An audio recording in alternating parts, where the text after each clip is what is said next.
Messieurs, dames, bonjour, bonsoir et bienvenue dans cette petite vidéo, parce que j'avoue, j'ai pas trop envie de me prendre la tête concernant cette Euroview, puisque le film est encore au cinéma à l'heure actuelle. Je vais vous donner mon petit avis sur le dernier film, My Hero Academia, l'ultime, en tout cas j'espère, parce que bon, c'est bien de tirer sur la corde, mais à un moment donné, trop tirer sur la corde et finit par casser. Ouais, évidemment que oui, ça finit par casser, parce que ce film, pour moi, donc il s'appelle Your Next, hein, qui est sorti le 2 août 2024 au Japon et le 9 octobre en France, VOVF évidemment. Bon, je parlerai pas de la VF parce que je l'ai pas vu en VF, parce que la VF, bon, il y a eu des petits trucs pas très glorieux à dire sur la VF gérée par Sony, mais je m'embarquerai pas là-dedans parce que sinon j'y passerai trop de temps et ça mériterait une vidéo entière pour expliquer ce qui va pas avec la VF de ce film My Hero Academia. C'est donc le quatrième long métrage et dernier, j'ose espérer dernier, puisque le manga est fini. Et ce film, est-il canon ou pas canon? Bon, ça c'est une question un peu compliquée à répondre. Certains vont me dire non, c'est pas compliqué, le film est bien canon puisqu'il se passe entre l'arc Vigilante Deku et avant la bataille finale contre All for One et Shigaraki, puisque la scène post-crédit te montre bien Shigaraki qui se réveille avec All for One sur son petit truc là qui est en train limite d'attendre que Tomura se réveille et tout. Donc on te crache constamment à la tronche. En fait, le film, pendant ces 110 minutes, te crache constamment à la tronche. Je suis canon, je suis canon, je suis canon, je suis canon. Et t'as vu, je suis canon. Et t'as vu, t'as vu, là, il y a des trucs, là, il y a des événements, là. Là, il y a des personnages, là. Tu les as vus en fond, là. Il y a les personnages à Yue, là. Tu vois. Et puis Izuku. Et du coup, c'est Vigilante Deku. C'est le Deku qui est parti solo combattre les vilains pour aller capturer ceux qui se sont évadés, qui travaillent avec All Might, machin. Bon, on est après ces événements, puisque Deku est bel et bien revenu à Yue.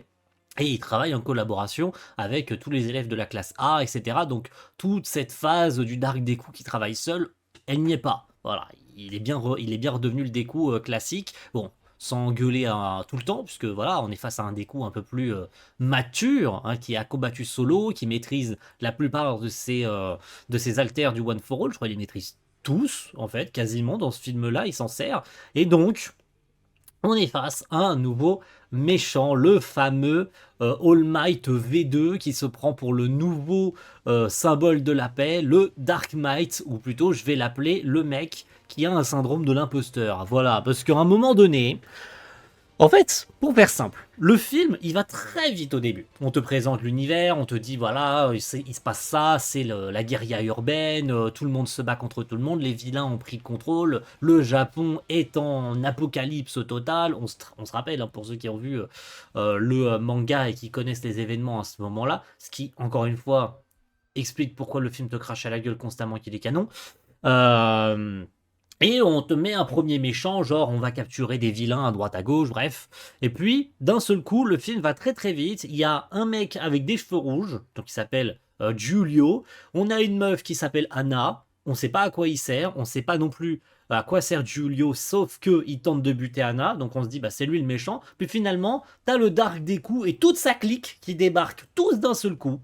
Genre, au bout vraiment de 10 minutes de film, t'as les méchants qui sont introduits à la Zub, qui arrivent tous d'un seul coup. Le mec, il fait genre, je suis le nouveau symbole de la paix, respectez-moi et tout. Son alter, il est stylé d'ailleurs, c'est un alter avec des pièces, qui jette au sol, et puis ça se transforme en ce qu'il veut. Visiblement, il a un alter d'imagination un peu à la Yao Yorozu, qui est d'ailleurs boosté et qui est beaucoup plus puissant que le sien, puisqu'il a l'air de pouvoir faire ça à l'infini et sans trop se fatiguer. C'est quand même stylé, hein. Voilà, c'est quand même archi stylé quand même, hein, son alter. Donc le mec il se présente, il transforme en caméra, en drone pour se filmer à la télé, machin. Il se présente, il dit je suis machin, je suis le nouveau All Might. Tu le vois d'ailleurs dans la scène d'intro du film où il regarde et on constate que le mec a vu, comme nous tous, All Might gagner face à All for One. Et le moment clé, évidemment, et ce pourquoi ce film s'appelle Your Next, quand All Might pointe du doigt vers la caméra en disant euh, Bokua Kimida, donc tu es le prochain, hein, voilà, en pointant des coups. En fait, on sait qu'il pointe des coups, en disant à des coups, c'est toi le prochain symbole de la paix, c'est à toi que j'ai légué le One for All, donc c'est toi le prochain. Sauf que bah notre cher All Might V2 là, qui s'appelle, je sais plus comment il s'appelle le frérot, parce qu'il a un autre nom, mais visiblement. Bon, on s'en branle parce que son background, il tient sur il tient même pas sur un post-it, il tient sur une phrase. Une phrase entière et même le post-it est trop petit pour tenir la phrase. Parce que Enfin non, justement, le post-it est trop grand. Faudrait sortir une feuille de cette taille-là à peu près pour mettre le background du méchant. Tellement c'est à chier. Mais bon, ça c'est pas grave. Et après coup, il utilise son alter et puis il aspire tout le monde dans une espèce de grosse vague de lumière blanche, machin. Donc Deku et tous les élèves qui se sont fait éclater en 2 temps 3 mouvements. Les autres élèves qui ne servent que de cale-porte. C'est terrible, hein, c'est terrible. On en revient encore aux problèmes principaux des films. C'est que tous les personnages, mis à part Deku, Bakugo et Shoto, tous les autres ne sont que des balais qui sont juste là pour balayer en arrière-plan et qui sont juste là pour faire joli. Ils ne servent à rien. Alors il y a vite fait les héros pros quand il y a la forteresse qui avance et tout, parce qu'il conçoit une forteresse géante dans laquelle il emprisonne tout le monde. Et enfin, après 30 minutes de film, le film se souvient que putain, il y a un personnage qui s'appelle Anna et un personnage qui s'appelle Giulio. Et il serait peut-être temps d'expliquer à quoi ils servent ces personnages, parce qu'à un moment donné, ils sont juste là juste là pour faire joli. Giulio, il fait la gueule, on sait pas pourquoi il fait la gueule, on sait pas pourquoi il veut tuer Anna. Qui est Anna? Parce qu'à un moment donné, merde, des coups, il tente de la sauver une fois, on voit qu'elle a un espèce d'alter lié à des fleurs, on se dit quoi? Elle est capable de booster les haltères? Eh bien oui, c'est ça. Mais ça, le film met 30 minutes à te l'expliquer. On t'explique au bout d'une demi-heure à quoi sert son alter, pourquoi, qui est Giulio, pourquoi est-ce qu'il veut la buter. En fait, le mec, c'est simplement son majordome, elle est issue d'une famille noble de mafieux et tout comme la famille Gorini, Goridi, ou je sais plus comment elle s'appelle, peu importe. Donc la famille, c'est une familia, c'est une famille de mafieux.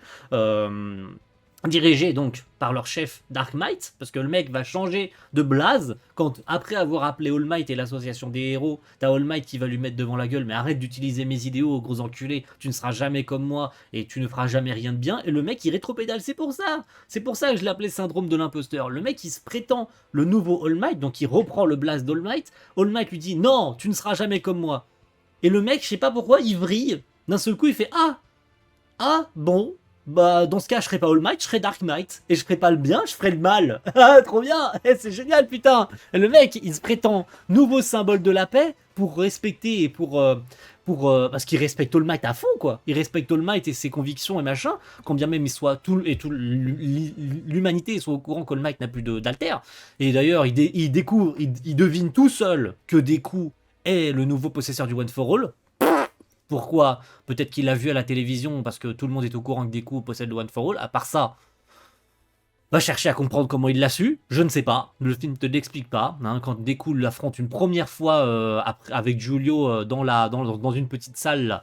Après d'ailleurs, il tue l'un de ses subordonnés ouvertement. Bon, on le voit pas mourir, mais il tombe dans un trou noir et puis on entend le bruit que le mec s'éclate au sol. Donc on se doute bien que le mec est mort. D'ailleurs, il les tue un par un, tous ses subordonnés, parce qu'ils sont tous incompétents. Voilà, même s'il bouge jamais son cul, et il bouge son cul qu'à partir on va dire des 30 dernières minutes du film, quand il se dit putain en fait faudrait peut-être que je me batte parce que je suis le méchant principal quoi.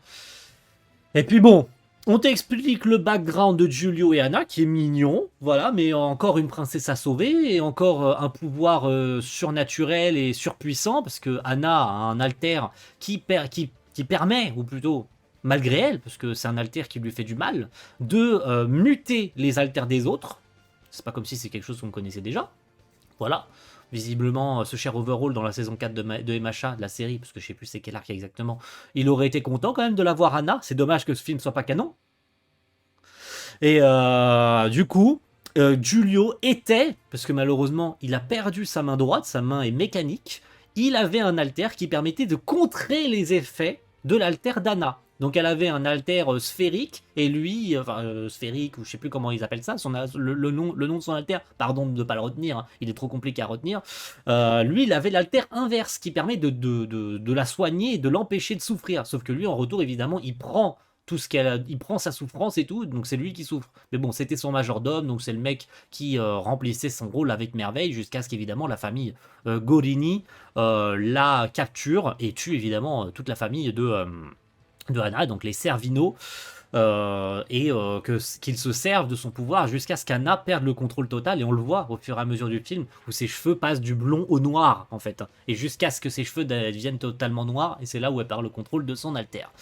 Résultat, on en arrive enfin au combat final, après moult séquences où on se fait chier, parce que vraiment, avant les explications d'Anna et de Giulio, on se fait chier, hein. C'est de l'infiltration, on t'explique ce qui se passe à l'intérieur, les sbires sont nuls à chier, voilà, on sait tous que les sbires sont nuls à chier, jusqu'au moment où Giulio et Deku se retrouvent face au pouvoir d'Anna, et que Deku comprend grâce, et c'est purement et simplement pourquoi ils ont choisi cette période du Vigilant de Deku pour mettre en place ce film, parce que grâce aux utilisateurs des haltères, du One for All, il a pu rester conscient à l'intérieur de son rêve, et donc de comprendre, et de nous expliquer quel est le background d'Anna et de Giulio, mais aussi de permettre à Giulio, qui a un œil bionique, ça c'est bien trouvé, de reprendre conscience et de récupérer quasiment Anna en tout cas de la tuer, parce que c'était son objectif au départ.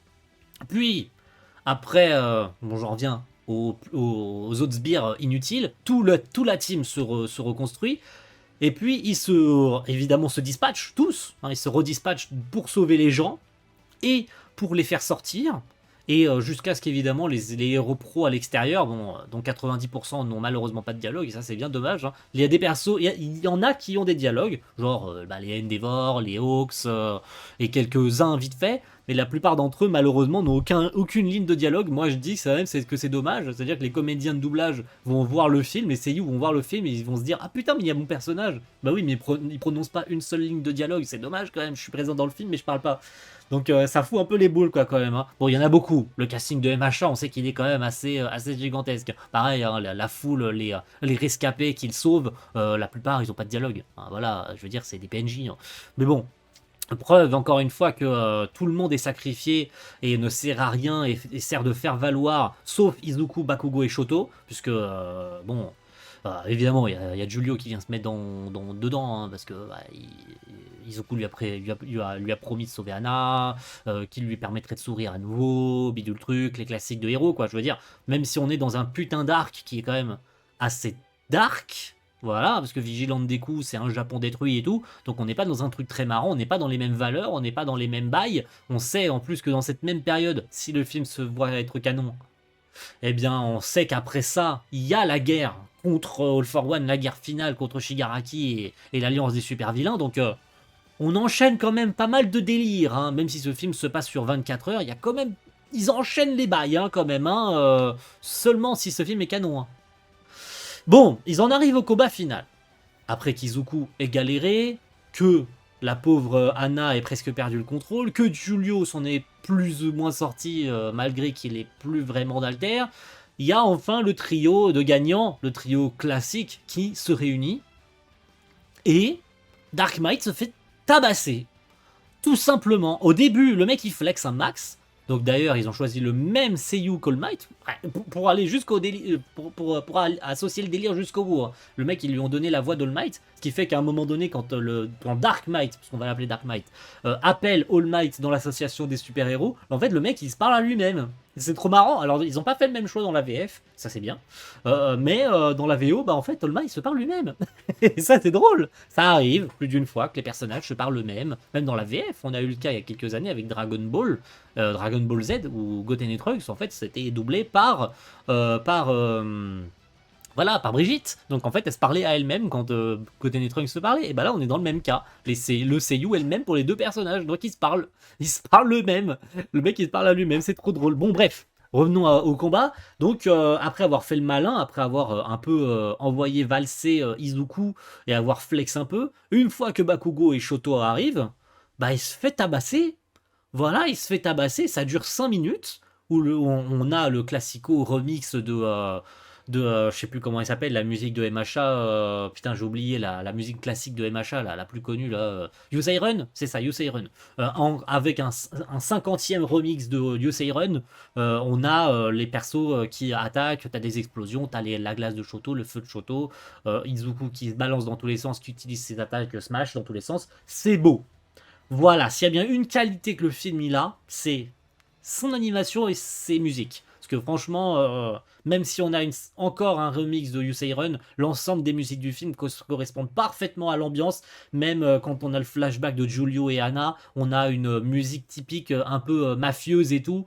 Et ils ont parfaitement retranscrit l'ambiance, machin. Ça pour le coup, J'ai rien à dire. Yuki Hayashi, il a d'être ça sur les musiques. C'est toujours une pure merveille niveau musique. S'il y a bien une chose qui sauve les films et l'animé de manière globale, même si je n'ai plus revu un seul épisode entier de l'animé depuis la saison 2.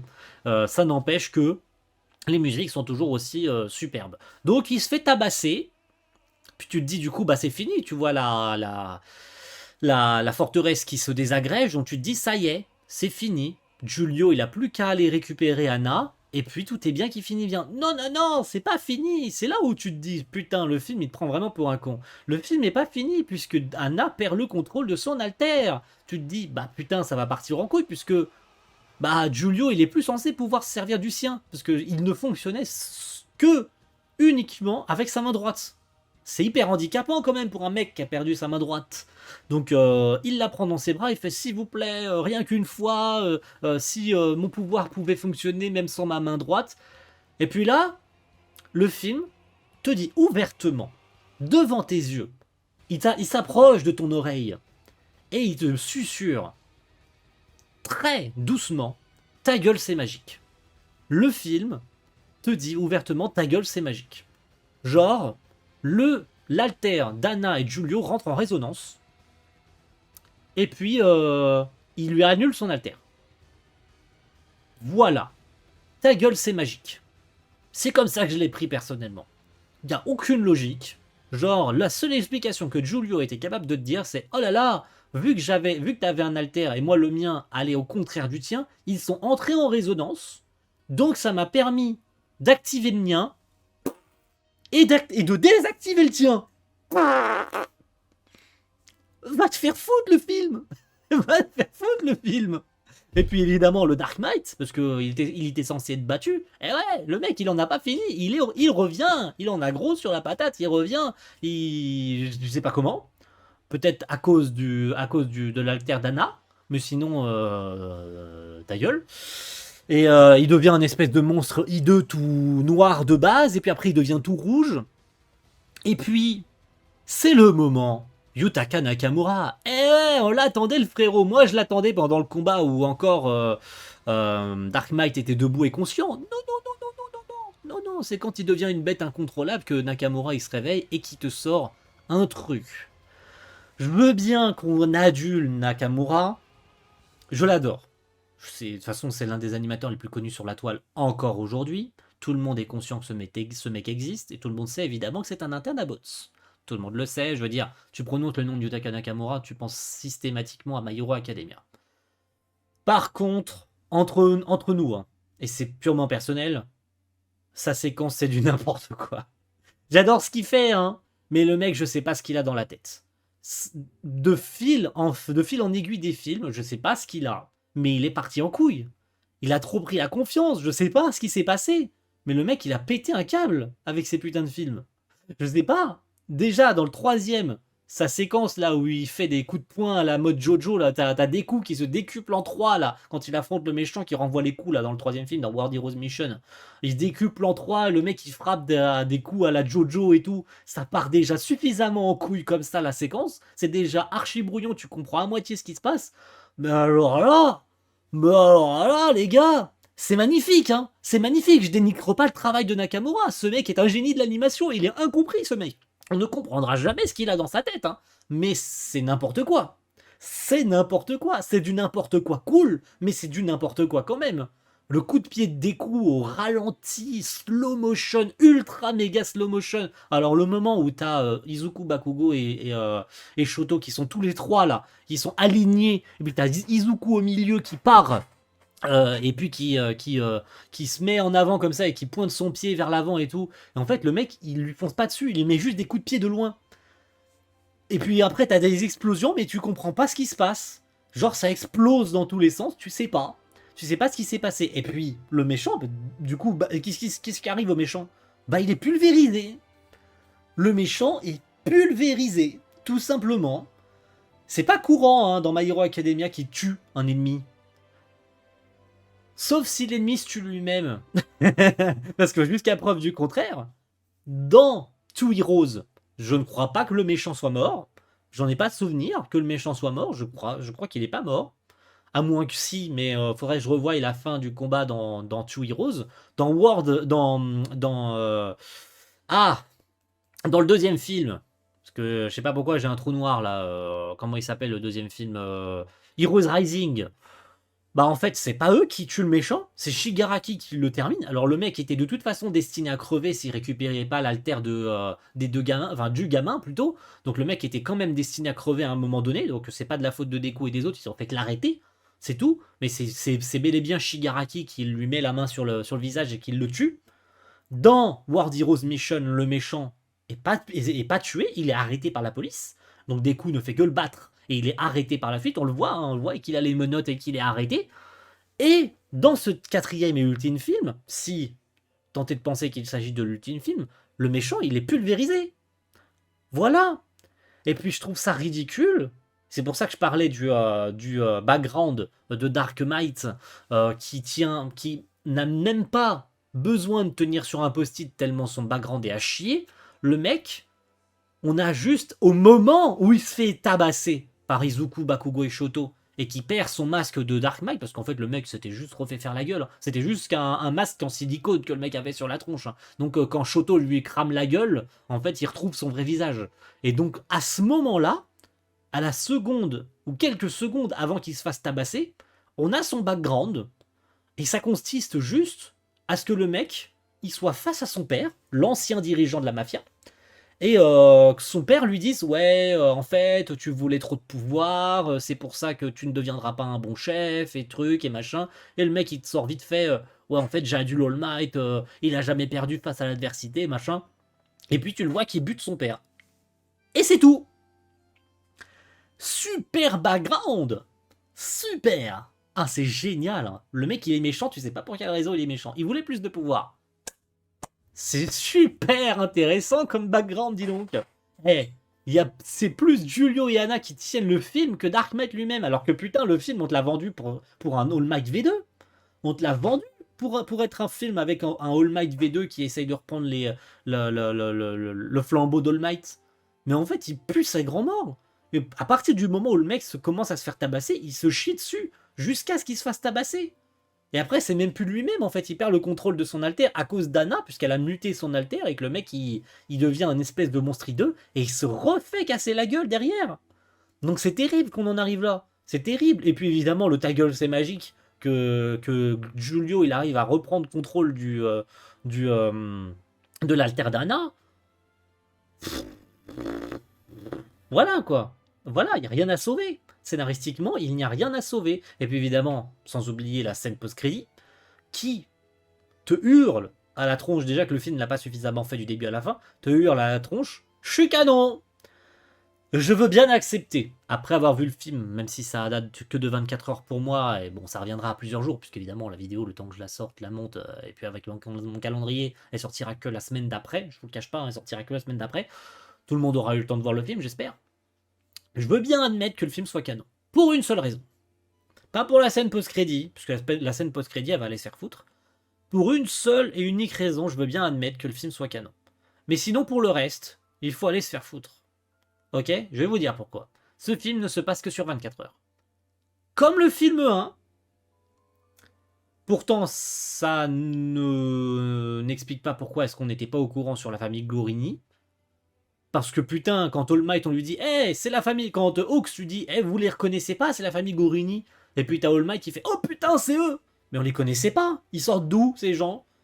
Donc non, ce film ne peut pas être canon. Mais la seule et unique raison pour laquelle il doit l'être, et pourquoi il l'est au final, parce que bon, à un moment donné, je perds mon temps à essayer d'expliquer ce qui est inexplicable. Pourquoi il l'est? Parce qu'il se passe que sur 24 heures. Quand le film commence, il fait jour, puis t'as la nuit qui tombe, quand Dark Might vient se présenter, et qu'il aspire tous les gens avec son alter jusque dans sa forteresse. Puis, il se passe ce qui se passe pendant toute la durée du film. Les héros professionnels interviennent pour essayer d'arrêter la forteresse qui fonce vers Yue. Il fait jour. Donc tu sais qu'il y a au moins toute la nuit qui est passée et qu'on est en plein jour. Et quand le film se finit, et que Dark Might a été vaincu et que tout est bien qui finit bien, Anna et Giulio, voilà, tout est bien qui finit bien entre deux. T'as Giulio qui essaye de faire son Dark Sasuke en mode Anna, tu es maintenant libre, tu es une humaine, tout ce qu'il y a de plus normal, tu n'as plus d'alter, tu ne souffriras plus jamais, j'ai annulé les effets de ton alter, mon contrat est rempli, donc je ne suis plus ton majordome. Donc c'est bon, je peux m'en aller, tu peux aller visiter le monde, tu peux prendre dans tes bras qui tu souhaites, personne n'aura de raison de s'en prendre à toi maintenant. Et tu vois Giulio partir sous le soleil couchant. Sous le soleil couchant. Vous avez bien entendu, sous le soleil couchant. Donc il y a au moins plus de 24 heures qui ont passé entre le début et la fin du film. Donc c'est pas beaucoup. Voilà, c'est pas beaucoup en fait. Quand tu vois tout ce qui se passe entre l'intervalle de l'arc Vigilante Deku et le début de la guerre, il ne se passe pas tant de temps que ça, comme le premier film, comme Two Heroes, où il ne se passe qu'un seul jour, où Deku et All Might sont invités sur la plateforme, sur le grand centre de recherche et tout, avec Dave et la fille, hein, avec je sais plus comment elle s'appelle, bref, qui apparaît dans le manga aussi, je vous l'avais dit dans les films, dans la vidéo précédente des films, que je vous mettrai peut-être en description si j'oublie pas, parce que c'est le seul film qui est canon jusqu'à aujourd'hui. Bon, il y a peut-être ce quatrième film à la limite, mais c'est uniquement pour cette seule et unique raison que ce film est canon, parce qu'il tient sur 24 heures. Même si pour moi ça fait quand même beaucoup à enchaîner comme événement, parce que derrière ils doivent enchaîner avec la guerre avec All for One quand même, hein. Donc ils ont affronté un All Might V2 alors qu'ils ont enchaîné, ça fait des jours et des semaines qu'ils enchaînent à capturer des vilains qui s'étaient échappés de la prison et qui font des bordels dans la ville et tout pour sauver des réfugiés, machin truc. Ils affrontent un All Might V2 qui font un bordel. Déjà que la ville était pas assez détruite comme ça. T'as le mec, il a conçu un vaisseau géant qui a atomisé les maisons restantes, toutes les habitations restantes, tous les camps de réfugiés restants. Le mec, il a terminé de détruire la ville en fait. À lui tout seul, il a détruit ce qui restait. Il restait déjà pas grand chose. Le mec, il a fini de détruire tout ce qui restait. Et dis-toi que quelques jours après, ils doivent enchaîner avec la guerre de For One et de l'Alliance des super vilains, hein. Et ils ont pas la vie simple, hein. Les putains de héros. Bon, bref. En conclusion, ce film My Hero Academia était-il bien? C'est un sacrifice pas forcément nécessaire. On va pas se mytho, franchement, avoir sacrifié une partie du staff, et donc évidemment Tensai Yokamura, qui est le réalisateur de la série télé, d'avoir dû travailler en parallèle sur ce film et sur la saison 7, ça fait beaucoup. C'est un sacrifice franchement ridicule, ils auraient dû se concentrer sur la série télé, parce que ce film n'était, mais alors, tellement pas nécessaire. Il n'en vaut pas du tout la peine. Même s'il se place dans la chronologie du manga, qu'est-ce qu'il apporte comme morale ce film? Rien. Rien. Il apporte rien de plus au lore du manga. Il apporte aucune morale, aucune vraie bonne conclusion ni intérêt par la suite. C'est pas comme si les persos des films, on allait les revoir plus tard. Donc on s'en fout en fait de ce qui s'est passé dans ce film. Qu'il soit canon ou qu'il ne le soit pas, on s'en branle, ça n'aura pas le moindre impact sur ce qui se passera après. C'est pas comme si après tout ça, et pendant la guerre face à All for One, t'as Deku et les autres qui repensaient à ce qui s'est passé avec All Might V2, là, avec Dark Might, et qu'ils avaient un semblant d'illumination ou quoi. Non, non, non. C'est comme si en fait tous ces événements n'avaient pas eu lieu.